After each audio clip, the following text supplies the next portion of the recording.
المغربي أشرف حكيمي يتصدر العناوين في كاتالونيا. عموتة يوضح سبب رفضه تدريب العراق. الهلال السعودي يبحث عن بديل ياسين بونو. 3 أندية كبيرة تهتم باللاعب إلياس بن الصغير. قبل الخوض في التفاصيل، المرجو الاشتراك في القناة وتفعيل الجرس ليصلك جديد الأخبار العالمية والمحلية. المغربي أشرف حكيمي يتصدر العناوين في كاتالونيا. تصدر الدولي المغربي في صفوف باريس سان جيرمان الفرنسي أشرف حكيمي العناوين في كاتالونيا الإسبانية، ولم تمر زيارة حكيمي الظاهرة لبرشلونة وضواحيها مرور الكرام، خاصة على الصحافة المحلية المعروفة بكرهها لصحافة ريال مدريد. وكتبت صحيفة موندو ديبورتيفو: لاعب سابق لريال مدريد يحضر احتفالات برشلونة بعد الفوز في الكلاسيكو، في إشارة إلى حكيمي. وحضر حكيمي حفلا غنائيا للفنان الأمريكي ترافيس سكوت في إقليم كاتالونيا بمناسبة فوز برشلونة في الكلاسيكو. وظهر اللاعب المغربي في الحفل يتبادل الحديث مع نجوم برشلونة أمثال بيدري، ليفاندوفسكي وتشيزني، كما انضم إليهم النجم البرازيلي المعتزل ولاعب البارسا السابق رونالدينو. وقبله بساعات ظهر حكيمي في حي فلوريدا الهامشي يداعب الكرة مع طفلة صغيرة، وبأمتار قليلة منه شباب يدخنون.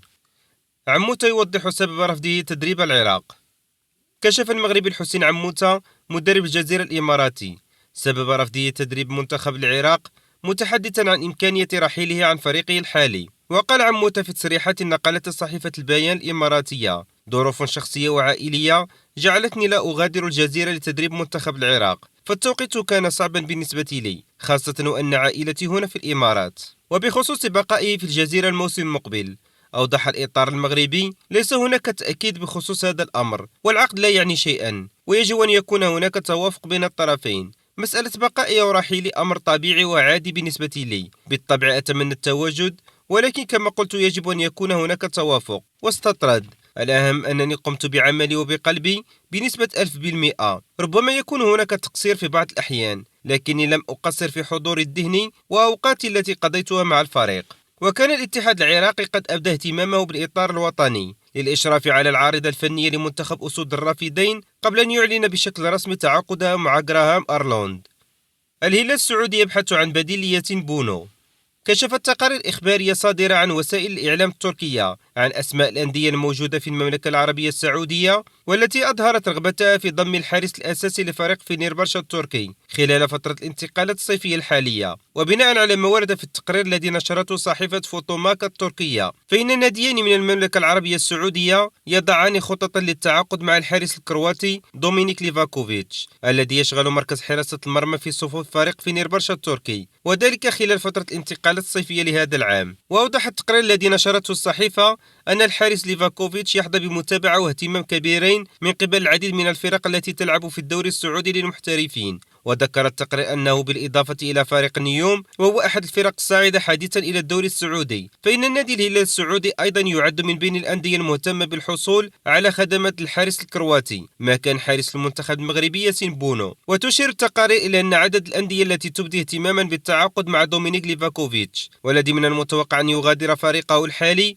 بنهاية الموسم الكروي الجاري، لا يزال في ازدياد مستمر. فقد أظهرت أندية كبيرة وعريقة في قارة أوروبا أيضا اهتماما بضم حارس مرمى فريق فينيرباشا إلى صفوفها. ومن المتوقع أن تتقدم أندية تنتمي إلى كل من الدوري الألماني والدوري الإيطالي بعروض رسمية بهدف التعاقد مع الحارس الذي يبلغ من العمر 29 عاما، وذلك بعد انتهاء فعالية الموسم الكروي الجاري. تجدر الإشارة إلى أن ليفاكوفيتش كان قد انضم إلى صفوف فريق فينيرباشا في شهر غشت من عام 2023 قادما من فريق دينامو زاغريب، وذلك في صفقة قدرت قيمتها بحوالي 6.65 مليون يورو. ويرتبط اللاعب حاليا بعقد مع النادي التركي يمتد حتى تاريخ 30 يونيو من عام 2028. 3 أندية كبيرة تهتم باللاعب إلياس بن الصغير. تهتم مجموعة من الأندية الأوروبية الكبرى بالتعاقد مع اللاعب إلياس بن الصغير جناح فريق موناكو الفرنسي. ويبلغ بن الصغير من العمر 20 عاما، ويرتبط بعقد مع ناديه الحالي يمتد حتى عام 2027. ووفقا لآخر المستجدات والتقارير الإعلامية، فإن اسم اللاعب إلياس بن الصغير مطروح بقوة على طاولة اهتمامات عدد من الأندية البارزة في القارة الأوروبية. تشير هذه التقارير تحديدا إلى أندية باريس سان جيرمان الفرنسي، نابولي الإيطالي، بالإضافة إلى نادي برشلونة الإسباني. تضع اللاعب الشاب ضمن قائمة اللاعبين الذين تسعى لضمهم في الفترة المقبلة. أما فيما يتعلق بالقيمة التسويقية للاعب في الوقت الحالي فتشير التقديرات إلى أنها تصل إلى حوالي 30 مليون يورو،